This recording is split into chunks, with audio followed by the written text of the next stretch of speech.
o que aconteceu. E as evidências, né, o que aconteceu com vocês. A evidência externa. A evidência externa é aquela que as pessoas podem ver. Externa é o que muda do lado de fora. Primeiro Deus trabalha no nosso coração, internamente, e depois isso ele aparece por fora. As pessoas podem ver essa evidência externa. Existem várias formas, né, dessa evidência se tornar visível. Mas você falava muito palavrão, exemplo simples. Você falava muito palavrão. A partir do momento que você foi para a igreja, você teve um contato com a palavra de Deus e você recebeu o Espírito Santo, isso saiu da sua vida. É uma evidência externa. Aí as pessoas falam assim, ué, mas por que você não está falando isso mais? O que está acontecendo com você? Aí você fala assim, ah, não, eu conhecia Jesus. Ou uma outra forma de evidência externa, é uma cura que Deus faz em você. Você tinha uma doença e as pessoas sabiam que você a tinha. E Deus tratou contigo e as pessoas viram que você mudou. Então, essas são as evidências externas. A evidência externa é o nosso testemunho. É aquilo que as outras pessoas enxergam em nós. E elas sabem e associam a essa mudança a palavra de Deus. Porque tem mudanças que são tão bruscas, né? São tão fortes. Não é aquela coisa sutil. Até as sutis as pessoas observam. Até os detalhes pequenos as pessoas observam. Mas tem mudança que é muito forte. E a pessoa fala assim, eu não tô te entendendo. O que aconteceu contigo? Você tá diferente. Eu tô vendo algo de diferente em você. Eu tô te achando mais bonito. Porque quando a gente vai pra igreja, a gente fica mais bonito. Isso tudo o quê? É a evidência externa da inspiração. E ela pode ser manifestada de várias formas, ela pode ocorrer de várias formas. Perdão, é a evidência interna. Ela pode acontecer de mito, é a externa, tô até confundindo aqui. A externa ela pode acontecer de várias formas, é porque tem vários versículos aqui que eu gostaria de falar com vocês para vocês estarem lendo, que eu não vou conseguir ler tudo, porque senão nossa aula vai ficar muito extensa. Mas a evidência interna é subdividida em evidência do testemunho íntimo do Espírito Santo, João 14, 26, leem lá. A evidência do poder transformador da Bíblia, Hebreus 4, 12. Então, assim, essas evidências, ela acontece, é o nosso testemunho, né? Então, assim, Deus, ele tem coisa para trabalhar na nossa vida. As evidências externas são de natureza subjetiva. É o testemunho público que serve para atrair os homens à palavra de Deus. Amém? Então, as pessoas vão vir a Deus pelo que ela vê na nossa vida, pelas evidências externas. Então, a gente também tem alguns versículos para vocês lerem, amém? Anotem aí, João 3,12 e Marcos 13:31. Então, as evidências externas é o que faz com que as pessoas venham para a igreja. É aquela mudança que acontece dentro de nós, mas que foi expressa no nosso exterior, que as pessoas conseguem ver. É quando aquela cura que Deus trabalhou dentro de nós conseguiu sair para fora de nós e as pessoas viram. É quando você usava drogas e Deus tratou contigo e você não a usa mais. E as pessoas que estavam no seu convívio vê que você mudou, que você conseguiu largar, que você mudou de vida. Essa é a evidência externa, é o testemunho. É a evidência de que Deus tratou contigo para que você não brigasse com seu marido e com a sua esposa e você recebeu o tratamento de Deus e parou de ter briga na sua casa e os seus vizinhos veem que a sua casa agora é um lugar de paz. E eles entendem que é um lugar de paz porque você foi para a igreja e que você recebeu o poder da palavra de Deus. Amém? Então essas são as evidências internas, é que Deus trabalha conosco, que só a gente sabe, e a externa é aquela que todos podem ver e que faz com que as pessoas venham conhecer a palavra de Deus. Amém?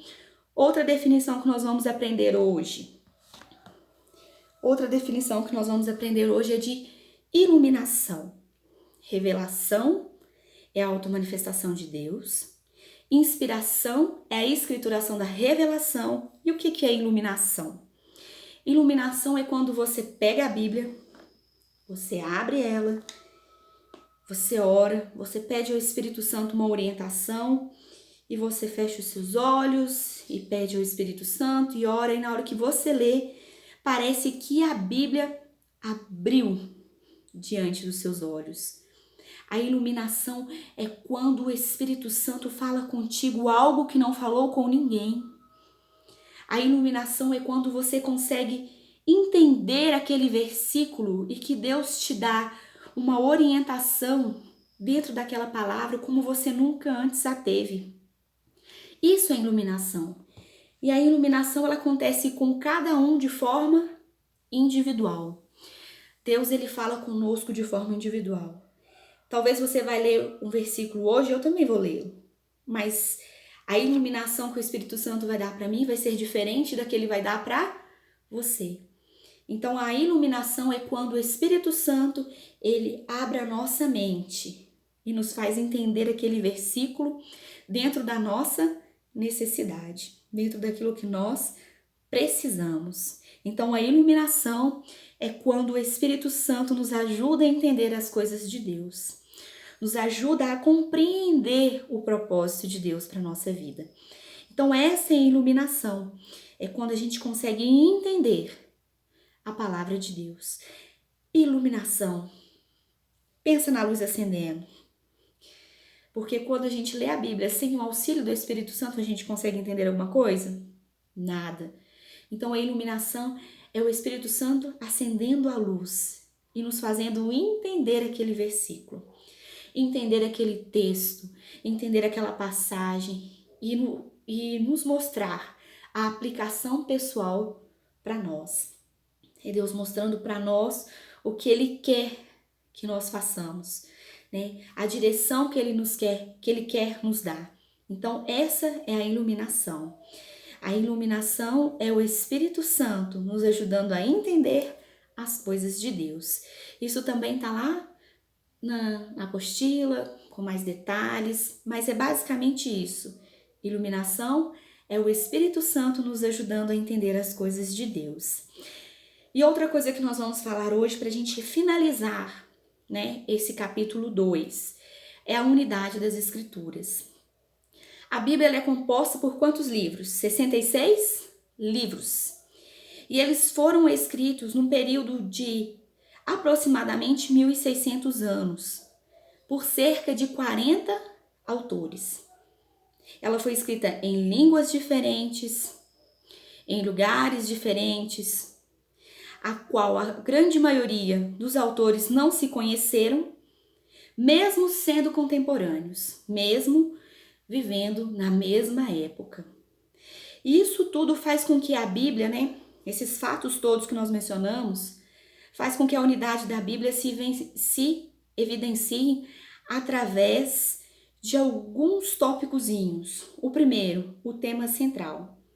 A Bíblia ela foi escrita durante vários anos, cerca de 1.600 anos, por cerca de 40 autores diferentes, em línguas diferentes, em lugares diferentes, e mesmo que eles estivessem em épocas diferentes, alguns na mesma época, mas não se conheciam.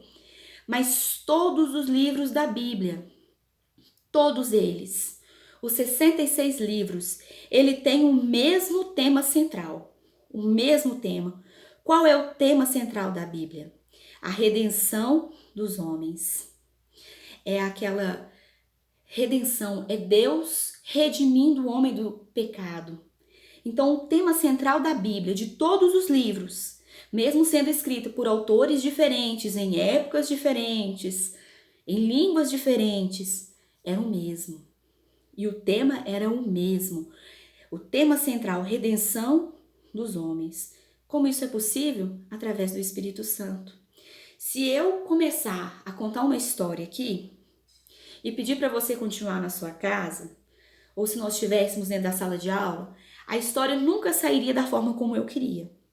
Porque você tem uma forma de pensar, o outro irmão tem outra e o outro tem outra. Então ela nunca terminaria do jeito que eu gostaria. Mas por que a Bíblia ela teve um único tema? Porque o Espírito Santo de Deus que moveu o coração daqueles homens para escrever. Porque foi algo que veio de Deus e não de homens. Foi algo que veio direto do céu para nós. Então o tema central é a redenção dos homens. Ela tem um único tema, ela também tem um único assunto. O assunto central da Bíblia é a salvação do homem através da obra redentora de Jesus Cristo. De Gênesis a Apocalipse, nós vemos falar do ministério de Jesus. Nós vemos falar que Jesus ele viria para restaurar aquilo que havia se perdido no jardim do Éden, quando Adão e Eva comeram do fruto proibido. Então, nós sabemos que este é o assunto central da Bíblia, é Jesus. Jesus vindo para nos salvar. Como esses homens, volto a perguntar, como esses homens que não se conheciam, esses autores que não se conheciam, que viveram muitos em épocas diferentes, falaram do mesmo assunto? Ah, pastor, eles leram os escritos dos outros colegas, mas foram em lugares diferentes. Nós vamos estudar mais para frente que esses livros eles foram reunidos. Essas pessoas não tiveram acesso a esses livros, né? Eles não leram esses livros. Um não teve acesso ao que o outro escreveu. Isso só foi juntado depois. Então isso é realmente a ação do Espírito Santo, fazendo com que as pessoas escrevessem o mesmo tema, o mesmo assunto. Isso é a ação do Espírito Santo. Então, o tema central é a redenção dos homens, o assunto central da Bíblia, a salvação dos homens através da obra redentora de Jesus Cristo. O outro é a unidade de estrutura. Irmãos, o Antigo Testamento, ele não contradiz o que aconteceu no Novo nem vice-versa. Um completa o outro. No Antigo Testamento, tinha profecias que falavam do Novo Testamento. E no Novo Testamento, nós vemos se cumprir aquelas profecias. Então, um não exclui o outro. Eles se completam. Então, a unidade de estrutura, a Bíblia, ela se completa. O Antigo completa o Novo e vice-versa. Um completa o outro. Um complementa o outro. Isso também é ação de Deus. Se fosse escrito por homens, a Bíblia ela não teria coesão. Ela não seria coerente. As coisas não iriam bater. E a gente vê que tudo bate um com o outro. Quando a gente pega uma Bíblia de estudo, já falei isso com vocês, ou nós mesmos vamos estudar um versículo, procuramos em concordâncias, procuramos em dicionários, a gente vê que às vezes você está lendo um versículo no Novo Testamento que tem referências do Antigo e versículos do Antigo que tem referências no Novo Testamento. Então eles se completam. A palavra de Deus, ela se completa. Ela é algo perfeito. Pessoas que escreveram não se conheceram, mas foram inspirados pelo mesmo autor que é o Espírito Santo. Pelo mesmo autor que é Deus, que moveu o coração dessas pessoas para escreverem. E a última, né? A última característica que mostra a unidade da Bíblia é uma mente única. Foi uma única mente que pensou em tudo. Se fosse 2, 3, 4 pessoas pensando, iria sair diferente. Mas ela foi movida por uma única mente, que é a mente de Deus. E o Espírito Santo de Deus fez com que aqueles homens, inspirados por ele, escrevessem o que Deus queria. Então, a Bíblia ela foi escrita por Deus. Deus é que pegou e colocou ali e pensou em tudo, selecionou tudo. Usou o Espírito Santo para tocar no coração daqueles homens para que eles pudessem redigir a vontade de Deus. Repito, se eu fosse escrever a Bíblia com você que está assistindo, né? Ou eu fosse escrever um texto junto com você, a minha ideia ia ser diferente da sua. Nós não iríamos conseguir pensar a mesma coisa. Se der um tema para nós de uma redação, isso a gente vê claramente. Pode ser o mesmo tema, mas vai sair coisas diferentes e pontos de vista diferentes. Então isso aqui, irmãos, comprova que a Bíblia foi inspirada por Deus, inspirada pelo Espírito Santo de Deus. É algo que veio de Deus.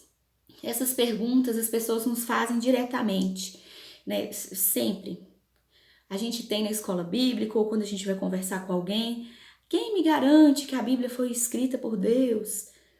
Eu estou te mostrando hoje, neste capítulo 2 que nós estudamos, com tudo o que eu falei, que a Bíblia foi escrita por Deus, que Deus é o autor da Bíblia. A Bíblia tem uma única mente, que é a de Deus, porque ela tem o mesmo tema, o mesmo assunto, as suas unidades não se contradizem. E ela foi escrita por uma única pessoa, porque não tem como, num período de 1.600 anos aproximadamente, com 40 autores diferentes, com línguas diferentes, em épocas diferentes, a palavra de Deus ter o mesmo tema, o mesmo assunto, ter a mesma ideia, ser livros escritos em épocas diferentes e eles serem conectados por um mesmo propósito, que é apresentar Jesus como nosso único e suficiente Salvador, que é apresentar o amor de Deus por nós. Isso não poderia acontecer se o autor não fosse Deus.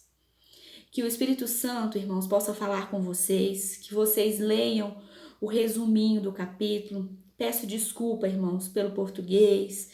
Talvez eu fiz alguma confusão aí, né? Na hora de falar uma palavra ou outra, pronunciei errado. Eu peço perdão para vocês porque eu nunca fiz uma videoaula, é a primeira vez. E espero que ajude vocês. Qualquer dúvida, como eu já disse no início do vídeo, pode mandar no WhatsApp. O número do meu esposo está lá, o pastor Wesley Fiorino, porque eu tô sem celular, mas você pode mandar para ele que eu vou tirar essas dúvidas para vocês. Vou estar encaminhando o link, né, das próximas aulas no grupo, as atividades, tudo eu vou colocar no grupo lá. E em nome do Senhor Jesus vai dar tudo certo. Me desculpe, irmãos, pelas falhas, pelo português errado, pela imagem às vezes que não ficou tão boa, ou o áudio, mas o professor nosso é o Espírito Santo. E eu creio que ele vai trabalhar no seu coração, amém? Então este foi o capítulo 2. Nós falamos sobre definição bíblica de inspiração, definição bíblica de iluminação.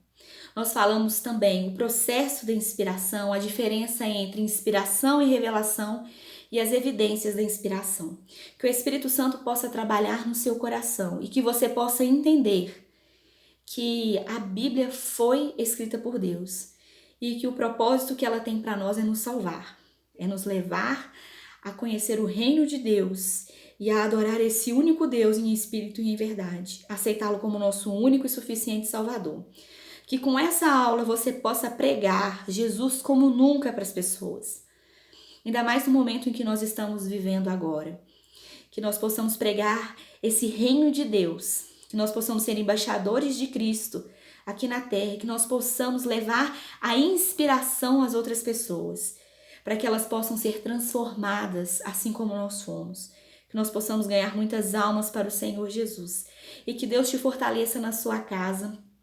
Continue firme estudando, porque mesmo com a adversidade, com os problemas, vocês vão concluir este ensino, vocês vão concluir este ano e vão continuar estudando e aprendendo acerca do Senhor Jesus e vão ser instrumentos na mão dele, amém? Vamos fechar os nossos olhos e agradecer a Deus por esta aula, porque se o Espírito Santo e Deus não estivesse aqui, ela não teria acontecido. Vamos fechar os nossos olhos neste momento.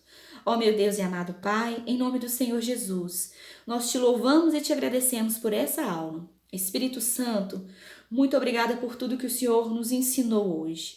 Meu Pai, que o Senhor deixe isso gravado nas tábuas de carne do nosso coração, que nós possamos lembrar de tudo e que nós possamos usar na sua obra, que nós possamos gerar frutos, Senhor Jesus, na nossa igreja, Senhor Jesus. Que nós possamos pregar a Jesus, meu Pai, a tempo e a fora de tempo. Que as pessoas possam ter acesso, Senhor Jesus, à sua revelação que foi escrita, meu Pai, através da inspiração, Senhor Jesus. Que nós possamos ter acesso a esta palavra que é real e verdadeira, que tem poder para nos salvar e restaurar a nossa vida, que tem um único propósito, Senhor Jesus, que é fazer com que o nosso relacionamento com o Senhor seja restaurado. Ó meu Deus, em o nome do Senhor Jesus, nós te louvamos e te agradecemos. Espírito Santo, muito obrigada. Continue falando conosco, em o nome do Senhor Jesus, e que tudo seja para a tua honra e para a tua glória. Amém. Que Deus abençoe vocês, irmãos, e até a próxima aula, capítulo 3. Estarei mandando tudo pelo grupo. Que Deus abençoe vocês, em nome do Senhor Jesus. Um forte abraço a todos vocês. Em nome de Jesus, que Deus vos abençoe a sua casa e a sua família, e vai dar tudo certo em nome do Senhor Jesus.